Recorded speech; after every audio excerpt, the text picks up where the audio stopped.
became my kumquat. Why are kumquats on the mind, Ricky? Wait, why are kumquats on my mind? Yeah. Because we watched this awful movie. Awful as in the heartache that I experienced. Yeah. It's called Voicemails from Isabella. It's on Netflix. And it was so powerful that we were crying multiple times. Then I talked to friends and they watched it. They were also crying. I think as I've gotten older, I cry more easily because I feel like I also cried in Wicked, strangely. I don't know why. That's because it was sad and Ariana gave an amazing performance. But before that, I just feel like I was just like the Notebook cry baby. Yeah, you should also put a disclaimer that you are crying on your own accord, not because I am making you cry. Right. I cried before Ricky cried, and then Ricky cried. Yeah. No, I meant like, you know what I mean. Anyway, welcome back to crying because we're fighting with each other. Yeah. Welcome back to Clap If You Don't Care. I'm Ricky. I am Eric. We need to update you guys on the little birthday surprises. That's right. That we talked about last episode. What did you do for your birthday, Ricky? What was your surprise? Start at the beginning. I finally got to open up all those cards. I think where we left the story was 6 cards. You have to wait to be continued. Well, I got to open card 1, and card 1 led us to the snow cone shop where I got a snow cone. Why a snow cone, Ricky? We don't need to talk about that. 2. We're just gonna skip right over all of the lore. Okay. I said I liked to get snow cones in the summer once, and Eric said, "No, you don't. I've never seen you get a snow cone before." And he put me on blast, and I was just trying to be creative in front of a group and say something different than the pool or to stay inside, you know? So I was like, "Oh, snow cone is interesting." Okay. Card 2 led us to the spa where I got a facial, a massage, and a pedicure. Then Very card nice. 3 led us to the movies where we saw Toy Story 5. And at the end of card 3, it said, "To be continued next day, 8 o'clock, open these cards." So card 4 led us to the ranch where we got to go horseback riding. Then card 5 led us to Holland, Texas, which is home to a corn festival. And if you know me, you know I love corn on the cob. Eric knew that and somehow knew that there was a corn festival taking place in Holland, Texas, and took me to this corn festival. I had corn there and it was so freaking good, y'all. Yeah. So good. Yeah. So I was very creative. And then I had to wait for the next day, and card 6 happened. What was card 6? Wait, don't laugh. What was it? Sorry, that was like last week. There was about $200 involved. Yes. Okay, so the City Vintage Sale was happening at the Parmer Event Center, and I had $200 to go shopping in the City Vintage Sale. So I got some cool items for me, cool items for some family members. So all the surprises were worth the wait. Thank you, Eric. That's right. Yes. And Thank so you for my this birthday week, surprises. Can't wait for next year. yes. And this week, Ricky has been extra depressed because there's been no surprises. I'm like, is there another surprise? I love surprises. All the surprises are over. That's right. Yeah. Happy birthday, Ricky. Thank you. Appreciate it. I loved the horseback riding. For today's episode, instead of doing a trending and a main topic, I just have so many trending topics that I wanted to share with you. So I figured we just run through all these little trending topics as our episode. Yeah, that sounds good. You cool with that? I'm good with that. Our first one, Olivia Rodrigo launched a woman-led festival that's taking place later this year. Okay. Remind me, Olivia Rodrigo. She's the... Good for you. You look happy and healthy. Oh, yeah, this one. Okay. Okay, so she is launching a woman-led festival. Okay. And it's called Daisy Chain Fields. And it's going to feature artists like Chapel Roan, Cool. Doechii, Stevie Nicks, Okay. Sarah McLachlan. And Sarah McLachlan is an interesting name to have on the lineup because Sarah did something similar back in the day. Is Stevie Nicks a woman? Yes. Stevie Nicks. I don't think I know who Stevie Nicks is. Edge of 17. We're gonna pivot, y'all. And that's just our podcast. We pivot. Oh, okay. And she's the female voice on this? Oh. Yeah. Okay. That's Stevie Nicks. Okay. And Stevie Nicks. she was in Fleetwood Mac. Okay. Got it. So where was I? You're telling the festival. Yes. All net proceeds will go toward charities that support women. Cool. And so Olivia Rodrigo is following in Sarah's footsteps and kind of bringing back a female festival, which is kind of cool. We like that. I guess just like what genre of festival? Like, could you give me a like equivalent? It seems like it's going to be a Woodstock, but for like youngish girls. Oh, okay. Okay. Because Olivia Rodrigo caters to a younger audience. Mm-hmm. Okay. And it's also traveling? This one is going to stay in just one location. I think it is only happening in California. Cool. All right. Do you know who Clive Davis is? I do not. And well, he died. Okay. Who is he? He was 94 years old, and he was known as one of the most powerful music executives. He was an A&R executive and label president who helped discover and sign major artists like Whitney Houston, Alicia Keys, Janis Joplin, Santana, Barry Manilow. Okay. He worked at Columbia Records and a few other record labels, I believe. So he's a big deal. Okay. So I guess my question is, what, Clive Davis is his name? Correct. So I feel like the executive picture that I have in my head, like for corporate executives, is Mark Zuckerberg, you know, where it's just sort of like everyone uses his product. Most people don't like him. We're talking about Clive Davis as a music executive that has died and people liked him. Like, are music executives typically revered or like respected, or like is he unique in some way? So this one's a little bit challenging because he was respected in the fact that he did discover a lot of great artists. And so we have him to thank for that. Okay. His name comes around pretty much every year, especially around the Grammys, because he hosts a Grammy party. It's like the Clive Davis Grammy party. It's a big deal. Tons of celebrities want to get there, especially if you're an up and coming artist. You want to be in that room. Okay. Because Clive Davis is a big deal. Okay. But I think because it was a very different time back in the day when it came to record labels, he does have some falling out with some artists. Like who? I know of Kelly Clarkson. Okay. What was their... So Kelly Clarkson won American Idol. She goes on to put out some songs, and I guess it was during her like second album, My December, which was dropped in like 2007. She wanted a more dark, personal record. Okay. And he felt that the album lacked an obvious hit, and he rejected. He was like, "Oh, I don't like any of this." And as an A&R for a record label, he's trying to, that's his job, is to kind of steer the artist in the right direction. And to be honest, it was a flopped album. I don't think many people know songs from that album, even though it's Kelly Clarkson. It's amazing. So she ended up releasing the album anyway? She released the album and it didn't do well, yes. Okay, so he was right. Well, I also think that it didn't have the label to push it. Oh, okay. Yeah. Okay, so this is interesting. It didn't stop her. Like, she's still a huge artist till this day. But I think he was a complete jerk about it. And I think he criticized it publicly.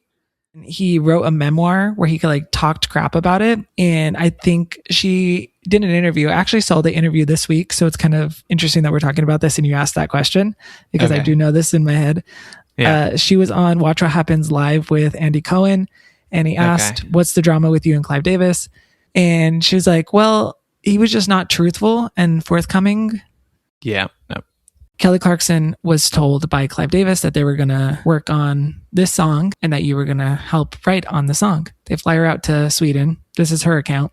Max Martin and Dr. Luke were in Sweden. Dr. Luke. He's another producer that was in that realm. Yeah. Okay.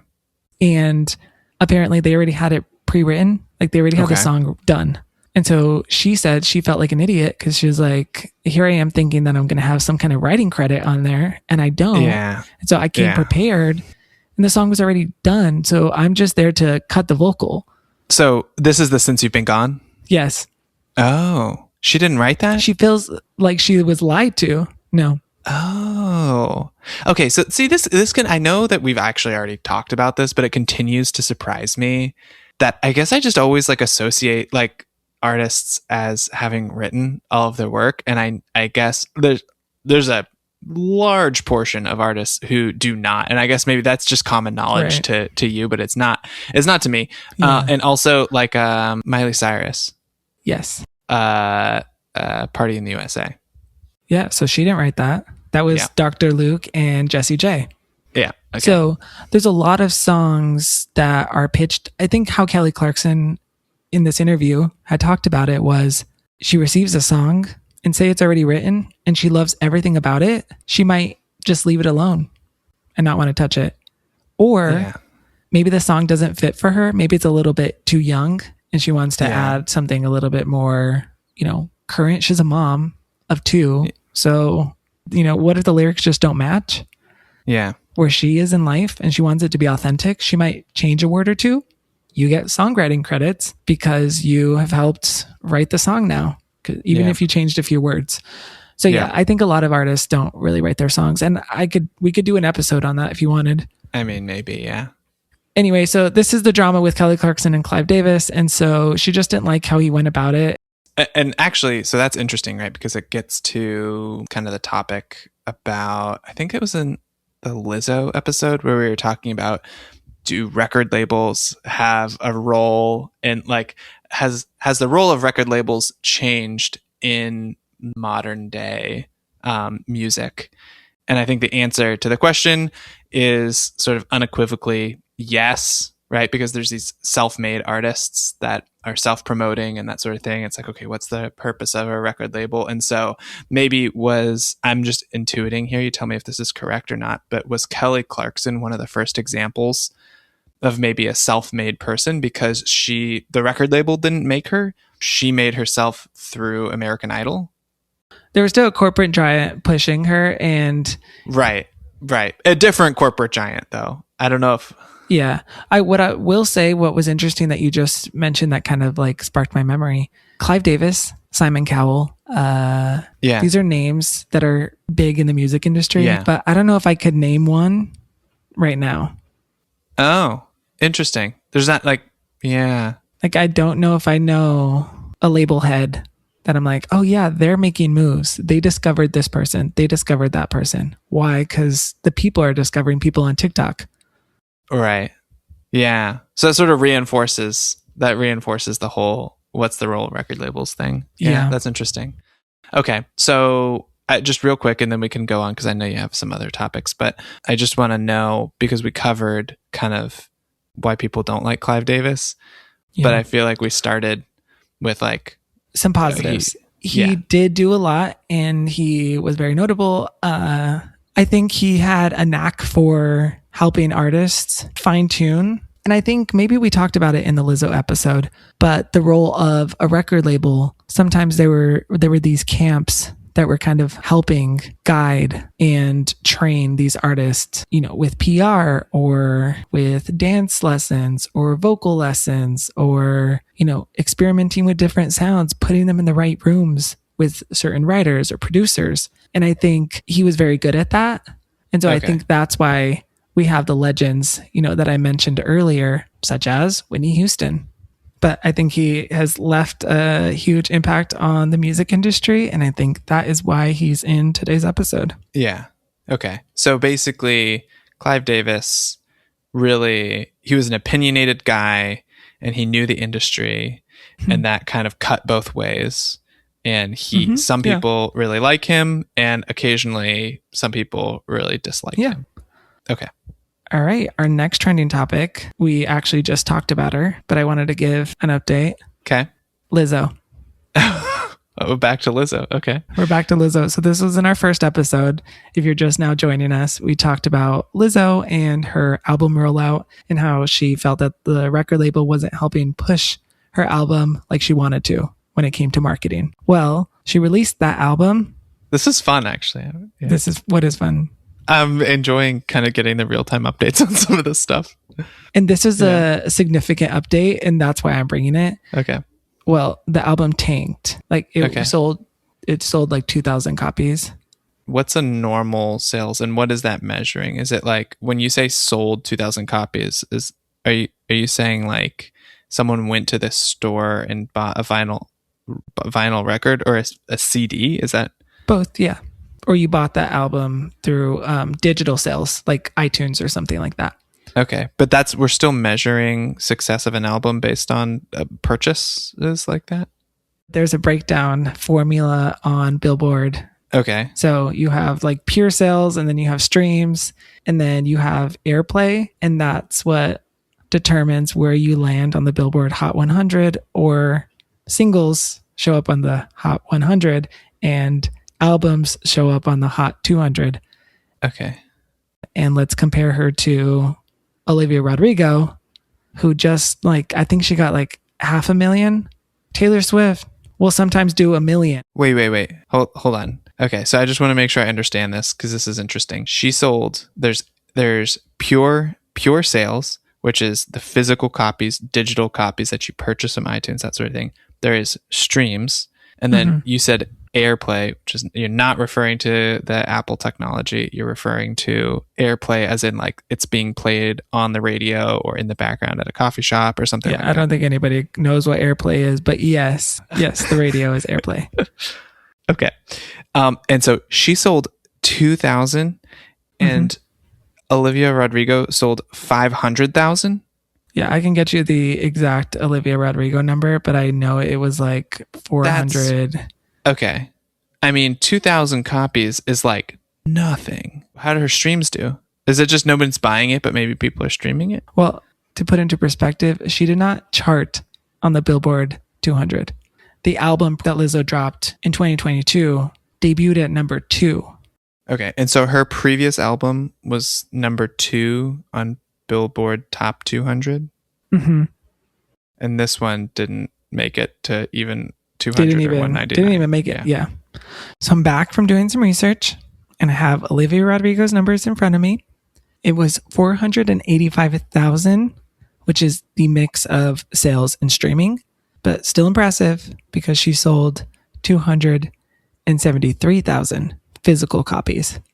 Oh, okay. So 250,000, but still, still way more than 2,000. What do you have the equivalent numbers of the combo sales and streaming for Lizzo? No.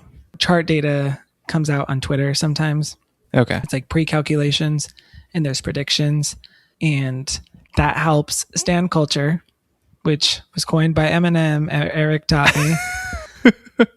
That drives their push for the week. They're like, come on guys, we need to keep streaming the album if we want it to debut at number 1. And I feel like I did not see Lizzo fans saying doing anything. that push like, hey, we're expected to debut at number 1. So it's sad because I think she was passionate about it. Yeah. That she went on this entire marketing campaign, right? Yeah. And so for your work to not do well tells the record label that you're not a profitable artist. So chances are, and this is her like second project that hasn't really done well, hasn't really turned out a hit.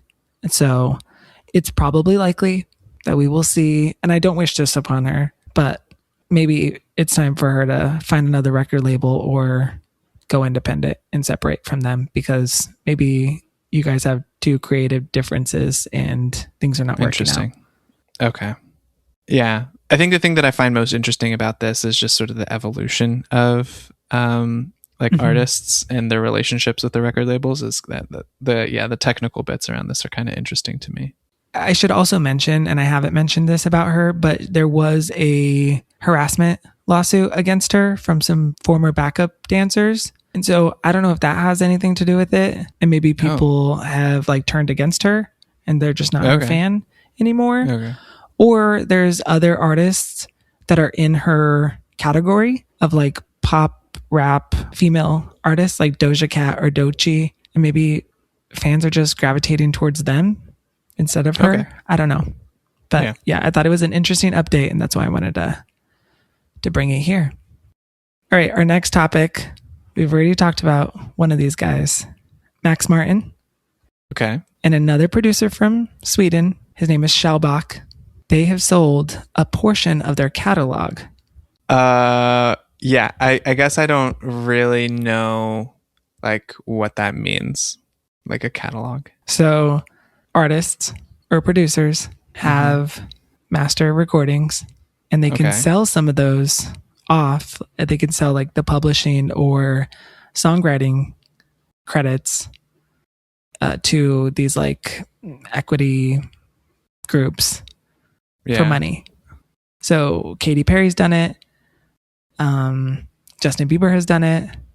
When you're selling, if you're Max Martin, what is it exactly that you're selling?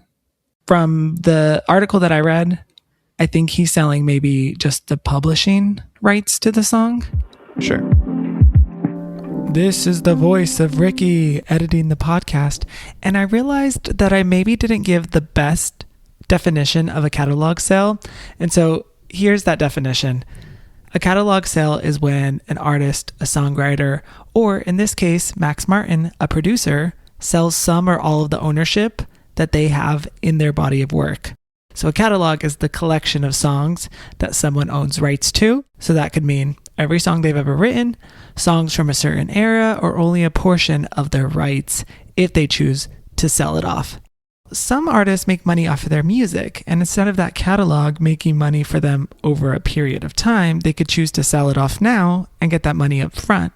So I hope this helps, and I hope you never have to hear the voice of Ricky editing the podcast again. Okay, back to the episode. So I was asking about, the difference between, like, Max Martin is a producer. He is part of a record label. He works at a record label. Is that true? Oh, no? I think there's I don't know exactly for him. Sometimes producers are tied to a record label. Okay. Other times they kind of are maybe independent and kind of just like are able to hop around from. Okay. Yeah, I don't know if he's tied to one specifically. Okay, because sometimes I hear music and rights and stuff referred to in the context of like the record label owns blah, blah, blah. But like we're talking about Max Martin owns blah, blah, blah. So it's like, is that unique to Max Martin because he is just an excellent producer that he owns the publishing rights, or do the record labels typically own the publishing rights? Yeah, I think it could be cut a million different ways. Okay. I think it just depends on the deal that you entered when you signed your contract. Okay. So I think, as we talked about in the Sweden episode, he worked under Dennis Pop. I'm sure Dennis Pop has been a great mentor to Max Martin and kind of told him what to look for. Okay. So you get the most money that that's what Taylor Swift was fighting for, is for her catalog back, because other people were buying her music and she's like, I wrote these songs. I should have my music. You shouldn't have my music. I think other artists maybe don't have that power. Yeah. Where maybe they did write it and maybe they did help produce it. And I think they do have that credit, and they are still getting money from that credit. But maybe when they signed their record deal, the deal said we own Right. 80% and you only get 20. So as a majority share owner, or whatever you want to call it, Yeah. we can do whatever we want with it. Or we could buy you out, kind of, I don't know. Okay. And so, yeah, that makes sense. It's sort of like it can be sliced and diced a million different ways. In the case of Taylor Swift, excellent businesswoman, savvy businesswoman, and now she is and now she is aggressively negotiating her contracts. So she basically owns all of the rights, the publishing rights, she obviously has the song credit writing rights and any of the other stuff. And that's just because she is now in a position where she can negotiate those types of things. Yep. Max Martin, given his status in the industry, is probably doing a similar thing with the artists and the music that he is working on. He is probably trying to retain publishing rights and that sort of thing, because that is presumably how he makes money, right? And then maybe for all of the lesser known artists and producers and that sort of thing, perhaps like the record label might have like a blanket contract where they're like, we're going to own your soul and you're just going to help us with this and we'll give you some pennies every time it's streamed or something like that, for example. Right. Maybe. Okay. And this might be a great deal for artists that maybe are not putting out new music. So yeah. You know, Max Martin it's like has you helped just Britney handle Spears it all before, and so she, you know, with all the stuff with her family and conservatorship, she might not have access to, sadly, Free Britney, but she might not have a say in that, and so him selling that off maybe is giving him money on Britney Spears songs that he normally wouldn't get money off of, or not. I don't think he's a greedy person. I would hope that he's not. And so I'm just like throwing out a hypothetical. But I think, you know, if you are maybe washed up, you've had a few hits here and there back in the day, you're like, yeah, go ahead, sell off my catalog. Like, I don't care. And I think when we watched that movie, we were hearing so many different songs back to back. And you're like, wow, okay, Netflix, clap. You guys got a big budget.